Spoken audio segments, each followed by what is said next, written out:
একজন তরুণ ছেলেটি একদিন অবহেলা ভরে আবর্জনার ব্যাগ ফেলে দিল, কিন্তু সে জানতো না সেই ব্যাগ দেখেই শহরের সবচেয়ে ধনী মানুষরা পাগলের মতো ছুটে আসবে। সবাই এক টুকরো পাওয়ার জন্য মারামারি শুরু করে দিল, কারণ সেই ব্যাগে ছিল এমন এক জিনিস যা খেলে মানুষের আয়ু বেড়ে যায়, এমনকি একটা দানাও ছুলে শুকনো ফুল আবার ফুটে ওঠে। কিন্তু এই রহস্যময় জিনিসের সত্যটা না জেনে ছেলেটি ওগুলোকে সাধারণ স্ন্যাক্স ভেবে খেয়ে ফেলতো। সে পাহাড়ে থাকতো, দুনিয়ার ঝামেলা থেকে দূরে। তার বিশ্বাস ছিল বছর ধরে সে যে গলিগুলো বানাচ্ছে তাতে কোনো বিশেষ উন্নতি হয়নি, তাই যা ভালো না লাগে সেগুলো ফেলে দিত। প্রতিদিন শহরের দামি গাড়িগুলো কচরা নিতে আসতো, তখন সে ভাবতো এরা নিশ্চয়ই পাগল। একদিন তার অনুপস্থিতিতে শহরের সবচেয়ে ধনী ব্যবসায়ী আগে এসে ব্যাগ থেকে এক টুকরো তুলে নিল। বাড়ি ফিরে সেটি নিজের মৃত্যুর দ্বার প্রান্তে থাকা মেয়েকে খাইয়ে দিল, আর অবিশ্বাস্যভাবে মেয়েটি কিছুটা ফিরে এলো জীবনে। বাবা স্তম্ভিত হয়ে গেল। মেয়েকে পুরোপুরি বাঁচানোর তাগিদে সে লোক পাঠিয়ে পাহাড়ে থাকা ছেলেটিকে ধরে আনলো এবং প্রতিশ্রুতি দিল, যদি আমার মেয়েকে পুরোপুরি ফিরিয়ে আনতে পারো আমি তোমাকে শত শত পাউন্ড সোনা দেব। ছেলেটি জানতো না তার ক্ষমতা কতটা, তবুও রাজি হয়ে গেল, কারণ সে বিয়ের জন্য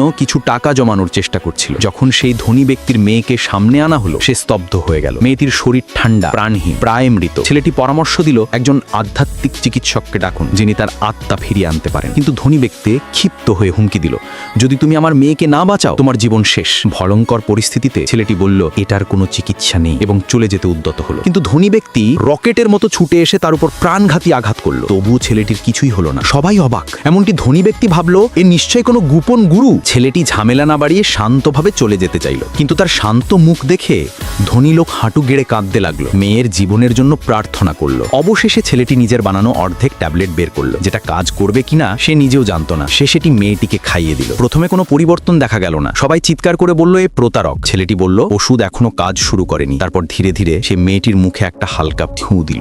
এই দৃশ্য দেখে ভিড় উত্তেজিত হয়ে উঠল, কারণ সেই মেয়েটি ছিল দেশের সবচেয়ে শক্তিশালী যোদ্ধা। আর তারা ভাবলো ছেলেটি তার অপমান করেছে, লোকে তাকে শাস্তি দিতে প্রস্তুত হলো। কিন্তু ধনী ব্যক্তি ভাবলো যখন আমি নিজে তার কিছু করতে পারিনি ওকে মেরে লাভ কি। সে ছেলেটিকে যেতে দিল। ছেলেটি চলে গেল, আর ধনী বাবার চোখে জল নিয়ে মেয়েকে দেখতে লাগলো। ভাবলো সে কি কোনোদিন আবার জেগে উঠবে। ঠিক তখনই আকাশ জুড়ে এক উজ্জ্বল রংধনুর আলো ছড়িয়ে পড়ল, যা মেয়েটিকে ঘিরে ফেললো। সে ধীরে ধীরে হাওয়ায় ভেসে উঠতে লাগলো, আর সেটা দেখে সেখানে উপস্থিত সবাই অবাক হয়ে গেল।